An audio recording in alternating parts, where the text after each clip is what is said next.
I've got my whisk and I'm just whisking that. Now if you wanted to put all of this into a glass container and shake it, you can certainly do so. If you wanted to put 1 clove of garlic, you know, a crushed clove of garlic, you can do that.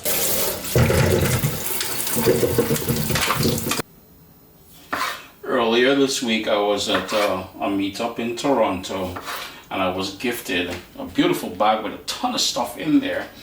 And it just so happens some of the items in there with these little cucumbers and these sort of grape tomatoes and oh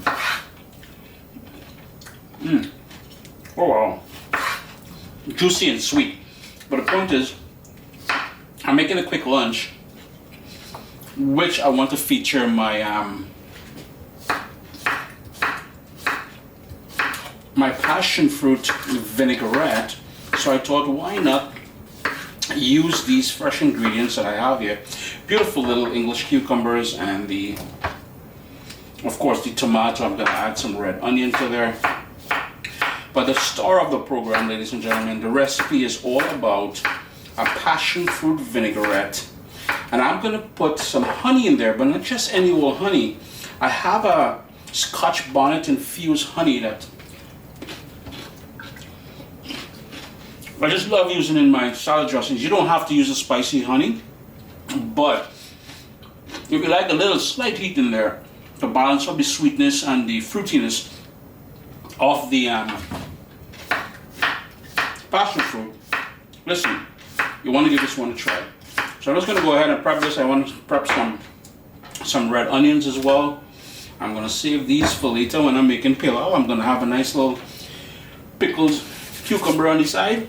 So I've got the base of the salad already, and I added some feta cheese in there. So along with the tomato, the cucumber, and the red onions, I also have the feta cheese in here. And you can be as creative as you want with here. If you want it to be, this dressing will work with any sort of salad that you like, whether it is a leaf lettuce, whether it is, even chickpeas, man. I know some of you like that chickpeas from the can and you're doing all kind of vulgar things with it, calling it a salad. Not for me. I want curry chowder instead. I don't want chickpeas. No.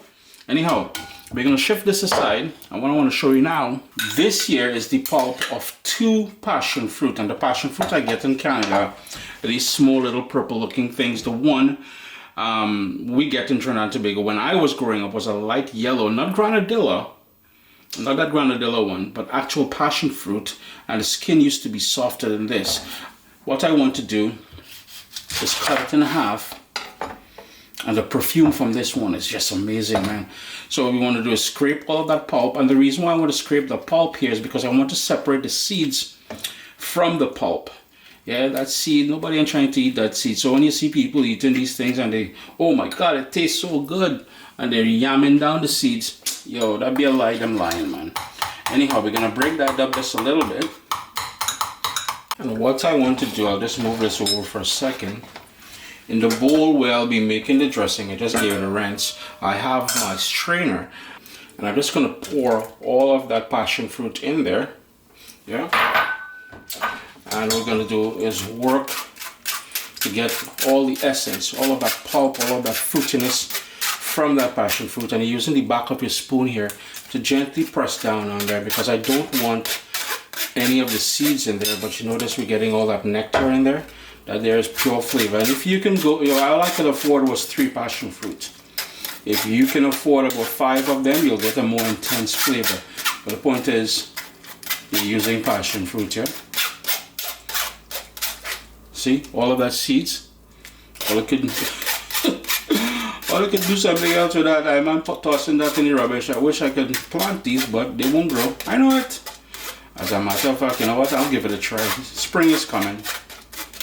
Another one of those gifts I received in that package is some decent olive oil. And this is it here. So we're going to use some of this olive oil. Maison or Fi. I am pronouncing that incorrectly, I am sure, but we're gonna try some of this olive oil in the dressing.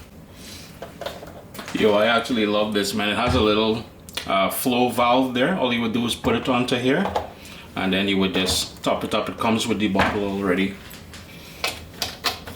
Lid on, crack it open, and let's get ready to create.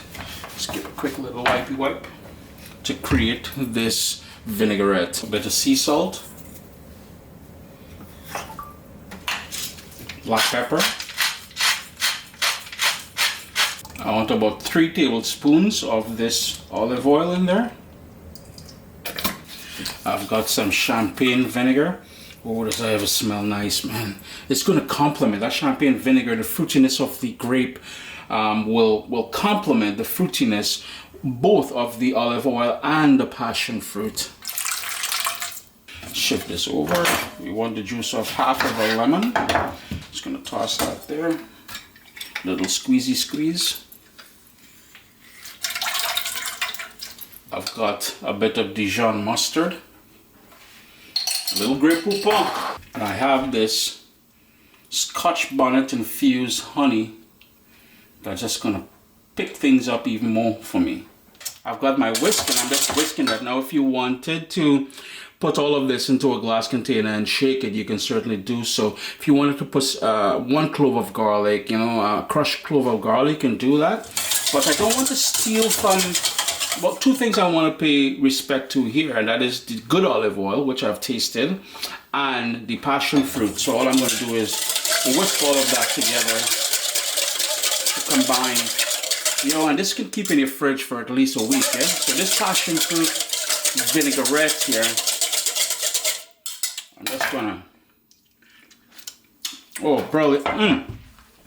Oh, Papa, Chris, you're bad, sir. This can keep in the fridge for at least a week, easily.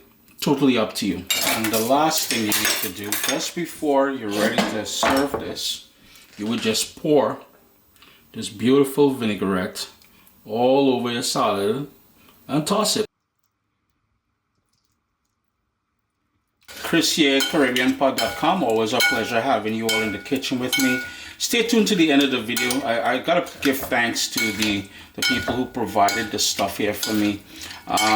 Such a simple salad to put together, but more so I want you to pay attention to the fact that we gave it that Caribbean twist with that brilliant, and you can really smell the perfume of that passion fruit. That passion fruit vinaigrette is a winner, ladies and gentlemen. Even on grilled meats, I kid you not. If you're making your kebabs over the summer and you want to brush this as you take them off the grill, that, yo, next level thing. All right, let me go and have my lunch. I gone.